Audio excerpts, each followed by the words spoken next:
Hello everyone, आप लोगों का स्वागत है मेरे एक और वीडियो में। आज हम एक बहुत ही इम्पॉर्टेंट टॉपिक के ऊपर डिस्कस करेंगे जिसका नाम है फिश फाइट।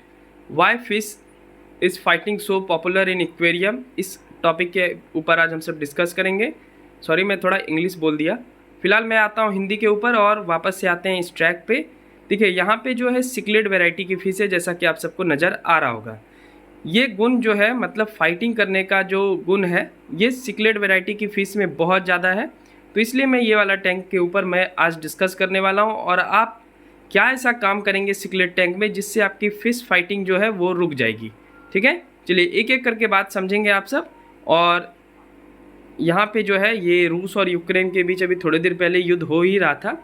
रियली में तो हो ही रहा है, पर मेरे टैंक में भी हो रहा था। ये सिब्रम और वो पीछे जो गई एक पैरेट, उसके बीच हो रहा था।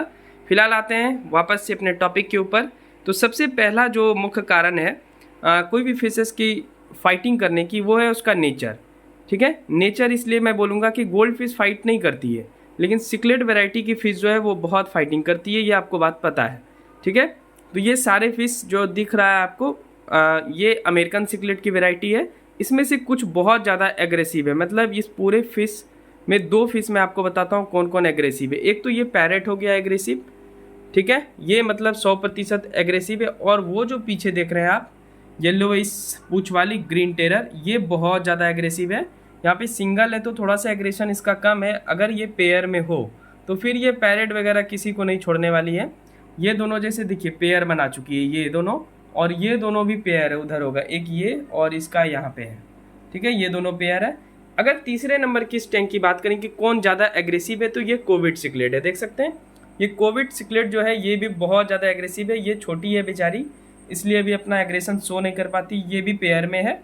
चलिए एक एक करके मैं बात बताता हूँ, आप ध्यानपूर्वक हमारे आवाज़ को सुनेंगे ताकि आपको समझ में आएगी कि अगर आपको सिक्लेड वैरायटी की फिश रखना है तो क्या क्या आपको चाहिए रिक्वायरमेंट। ठीक है, तो सबसे नंबर 1, आप सबको पता चल गया कि ये सारे फिशेस जो है वो एग्रेशन वाली फिशेस है।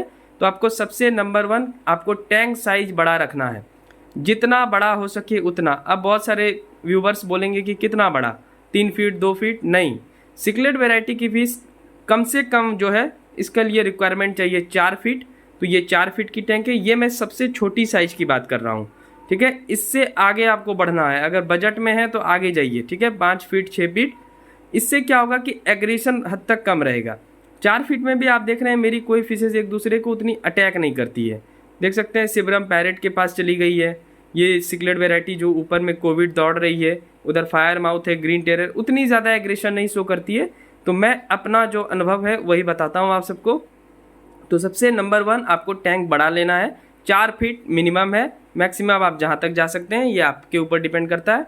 दूसरा है फूड। सिक्लेड वैरायटी की जो मछली होती है उसको फूड थोड़ा ज़्यादा लगता है, तो आप कोशिश करें कि 8-8-8 यानी 24 आवर्स में आपको 3 बार डिवाइड कर देना है, 8 आ जाएगा, यानी 8 घंटे में आपको एक बार इसको फूड फिलअप करना है। तो वो आप अपना टाइम टेबल देख लीजिएगा, अपने हिसाब से कर लीजिएगा।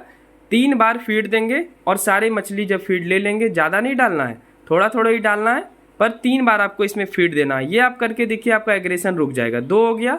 तीसरा है जितना हो सके हाइडिंग प्लेस क्रिएट कीजिए।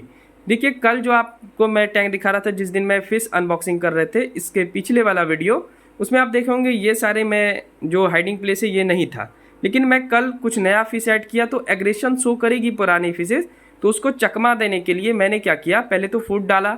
जब भी फिश आप सिक्लेड फिश ऐड करते हैं तो फूड जरूर दे दीजिए कीजिए पुराने फिश को। देखिए कुछ हुआ भी नहीं है ज़बरदस्ती, हाँ लग रहा है फूड आ गया, अभी नहीं है, मिलेगा बाद में। हाँ, फिलहाल आते हैं वापस से टॉपिक पे, कंसंट्रेशन भंग कर देती है ये सब। ठीक है, तो फूड डाल देंगे, उसके बाद आप न्यू फिश ऐड कीजिएगा उसी दौरान में। ठीक है, उससे ये होगा कि पुराने फिशेस को ये नहीं लगेगा कि वो हमारा फूड है, तो अटैक नहीं करेगी। दूसरी बात कि आप कोशिश करें कि जो सबसे एग्रेसिव फिश है, फॉर एग्जांपल पैरेट और ये ग्रीन टेरर, इससे थोड़ी बड़ी लें, या फिर ज़्यादा क्वांटिटी में अलग अलग वैरायटी की फ़िश ऐड करें। जैसे कि मेरे टैंक में कोई एक, जैसे बोलते हैं ना कि एक टारगेट ले लिया, शेर जब एक टारगेट ले लेता है तो उसको ख़त्म कर देता है, तो एक टारगेट मैं रहने ही नहीं दूंगा। इसमें फायर माउथ की कुछ वैरायटी है, ज्वेल सिक्लेड है, कुछ ग्रुपिंग वाली आपकी फ़िश नज़र आ रही है, जाइंट डैनियो जो ऊपर में घूम रही है, सिब्रम है, पैरेट है, तो पैरेट भी किसी पे अगर अटैक करना चाहेगी तो वो एक फिक्स टारगेट नहीं ले पाएगी, किसी भी फिश को टारगेट नहीं कर पाएगी कि इसी को मारना है, तब तो मार ही देगी। लेकिन यही आपको बताना है कि आप अलग अलग वेराइटी की फ़िश रखिए और भर के रखिए, ठीक है। ऐसा नहीं है कि बहुत ज़्यादा भर देना है, ये नहीं समझिएगा। मतलब है कि आप क्वांटिटी वाइज ठीक ठाक रखिए और मल्टीपल फिश रखिए जिससे कोई एक दूसरे को टारगेट ना कर पाए।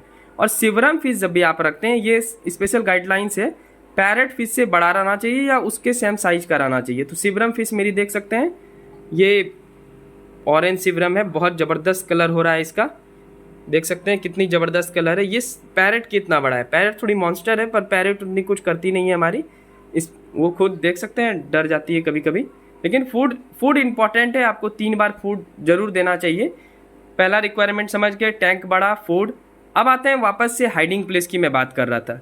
तो मैं कल इसमें बहुत सारे हाइडिंग प्लेस ऐड किया जान करके, ताकि जो पुराने फिश है वो थोड़ा कंफर्टेबल महसूस कर सके। देखिए मैं अभी बता रहा था ना आपको, रूस यूक्रेन फाइट, ये रूस यूक्रेन यही है, ये थोड़ा मोड़ा लड़ती है, पर सिवरम शांत वैरायटी की फिश है, वो उतना लड़ना पसंद नहीं करती है। पर अगर पैरेट उसको तंग करता है तो फिर ये भी मूव ऑन हो जाती है और थोड़ा वो प्रोटेक्ट कर रही है। वो वाला जो हाइडिंग प्लेस मैं दिया हूँ वो उसका हो गया, ठीक है। यही पैरेट में दिक्कत है, जैसे कि इसमें 2 मछली रहने लगी, उधर 2 मछली रहने लगी पैरेट, तो ऐसे ही करती है। तो हाइडिंग प्लेस आपको ज़्यादा से ज़्यादा ऐड करना है, ये बात बिल्कुल आप ध्यानपूर्वक आप समझें। Hiding place is so important for cichlid variety और any type of cichlid variety, ठीक है। तो आपको ये रखना है। तो ये 3 बात तो पहले प्रमुख हो गया। चौथा, जब भी आप नई मछली लाते हैं, सिक्लेड वेराइटी की नई मछली लाते हैं, तो बहुत छोटा मत लाइए, ठीक है। इतना छोटा मत लाइए कि फिर फाइटिंग शुरू हो जाएगा, उतना छोटा नहीं लाना है। हाँ, मीडियम साइज का ले सकते हैं या उसके आसपास ले सकते हैं। अब मैं इस पूरे सिक्लेड वेराइटी में एक फिशेस के ऊपर मैं बात करता हूँ, उस फिशेस का नाम है ऑस्कर। मैं ऑस्कर क्यों नहीं इसमें ऐड किया, जबकि मैं ऑस्कर लाया हूँ, आप सबको दिखाया भी था। ऑस्कर ना ऐड करने का 2 कारण है। एक तो उसकी पूंछ बड़ी होती है और ऑस्कर उतनी स्पीड से घूमती नहीं है, और ऑस्कर जब बड़ी हो जाएगी फिर तो वो किसी को इन सब में से किसी फिश के साथ नहीं रहना पसंद करती है। उसको एक अलग स्पेशल 4 से 5 फीट का टैंक चाहिए।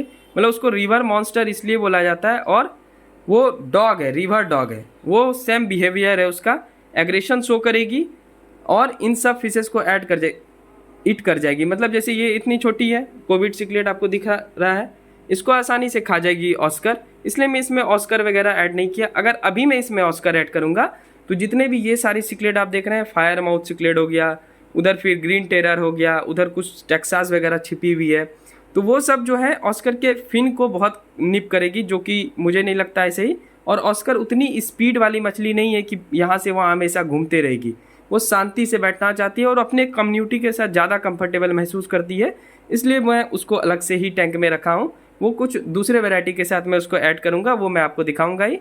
तो 2-3 बात समझ गए कि कोई भी सिक्लेट वैरायटी की फिश क्यों अटैक करती है। एक तो उसका भूखे रहने के कारण, दूसरा हाइडिंग प्लेस ना होने के कारण, 2 हो गया। तीसरा, जब आप नई मछली डालते हैं तो पुराना मछली को दिक्कत होता है कि उसको लगता है कि हमारा टेरिटरी कब जाएगा, तो उसको शुरू से अटैक करने लगता है। तो उसको इस प्रकार से देखिए कि पहले फूड डाल दीजिए, उसके बाद नया मछली ऐड कीजिए, तो फिर थोड़ा सही रहेगा। लेकिन एक बात और मैं बताना चाहता हूँ, अगर कोई भी मछली, इस पूरे टैंक में कोई भी मछली बहुत ज़्यादा एग्रेसिव हो चुकी है, तो ये बात आप ध्यान दीजिएगा, उस मछली को आप निकालिएगा बकेट में और थोड़े देर के लिए आधा घंटा 1 घंटा के लिए अलग रखिएगा, उसके बाद वापस से फिर ऐड कर दीजिएगा। ये बात समझ में आ गया, ये बहुत ही इंपॉर्टेंट बात है। उसके बाद वो एग्रेशन शो नहीं करेगी। तो देख सकते हैं ये मैं कल कुछ हाइडिंग प्लेस इसमें ऐड किया, और जरूरी था हाइडिंग प्लेस ऐड करना, नहीं तो मारा पीटी शुरू हो जाता है इस सब का। तो इसमें मैं अमेरिकन सिक्लेट का सेटअप कर रहा हूँ, आप सबको मैं पहले ही बता चुका हूँ। इसमें सारा अमेरिकन सिक्लेट है, जिसमें से जाइंट डैनियो सब नहीं देख सकते हैं, देखिए कैसा दौड़ाती है, देख सकते हैं। तो यही चलते रहता है, पर इतना हाइडिंग प्लेस है कि इधर उधर घूम जाती है, कोई भी दिक्कत नहीं है और कोई भी फिक्स टारगेट नहीं है। इतना मछली है इसमें कि फिक्स टारगेट नहीं है। अभी मैं इसमें कुछ भी और भी वैरायटी की मैं फ़िश ऐड करूँगा 1-2, क्योंकि अभी छोटी है, तो अगर ये बड़ी हो जाएगी तो फिर मैं इसके लिए थोड़ा 6 फीट या 5 फीट का एक्वेरियम लाऊंगा। फिलहाल ये ठीक है 4 फीट में। अभी 1-2 और वैरायटी बची हुई है अमेरिकन सिक्लेट की, वो भी मैं ऐड करूँगा। आप सब सजेस्ट भी कर सकते हैं कि कौन सा सही रहेगा। इधर मेरी मोनो एंजल्स है, इसकी कहानी कुछ और है, किसी दिन बात करूँगा। ये तो बहुत बड़ी फिन निपिंग वाली फ़िश है, इसलिए मैं इसके साथ कोई वैरायटी की फ़िश नहीं रखा हूँ। बहुत सारे लोग यूट्यूब पे टैंक मेट्स बता देते हैं मोनो एंजल्स का कि स्कैट फिश है, ऑर्कस है, मतलब ये दोनों, और भी सिक्लेट वैरायटी की फिश है वो रह जाती है। पर इन सब में टाइगर बार्ब्स जैसा समस्या है। समस्या ये है कि थोड़े दिन तो सही ढंग से रहेगी, लेकिन फिर इसका हो जाता है आदत ख़राब, ये सब के पूँछ को काटने लगेगी, जिससे आपकी फ़िश की डेथ हो सकती है। तो ये कुछ मैं बताया आपको कि ये रिक्वायरमेंट है। ये दो तीन बात आपको समझ में आ गया होगा कि आपका फ़िश ना मरे, इसलिए मैं आप सबके लिए वीडियो बनाता हूँ जान करके कि आप बहुत सारे चीज़ों से परेशान रहते हैं। जैसे कि ये फ़िश फाइटिंग से सबसे ज़्यादा लोग परेशान होते हैं, बहुत लोग पूछते भी रहते हैं हमसे। तो फ़िश फाइटिंग का समस्या ये है कि आपको बड़ी टैंक लेना है अगर आप एग्रेसिव क्वालिटी की फ़िश रखते हैं, ठीक है। दूसरी बात आपको है कि हाइडिंग प्लेस भरपूर मात्रा में देना है। तीसरी बात है 3 बार आपको फूड देना है। 24/8 कर दीजिए, मतलब 3 कर दीजिए तो 8 आ जाएगा, यानी 8 घंटे पे आपको अपने एग्रेसिव फिश को फीड देते रहना है। ये बात आप ध्यान देंगे बिल्कुल, तब आपकी फ़िश फाइट नहीं करेगी। और ठंड के दिनों में इसमें फंगस पड़ने की चांसेस है, तो आप हीटर अब लगा दें। मैं हीटर पे एक अलग से वीडियो लाऊंगा आप सबके लिए जल्दी, पर आप हीटर लगा दें। चलिए, ये वाला टैंक आपको पसंद है, ये सारे फिशेस पसंद है तो कमेंट करके बता सकते हैं। कोई भी क्वेरीज हो बेहिचक पूछिए, और कैसा लग रहा है मेरा ये 4 फीट का टैंक ये भी बताइए। चलिए, थैंक यू सो मच, मिलते हैं नेक्स्ट वीडियो में, तब तक के लिए thank you, bye bye and take care.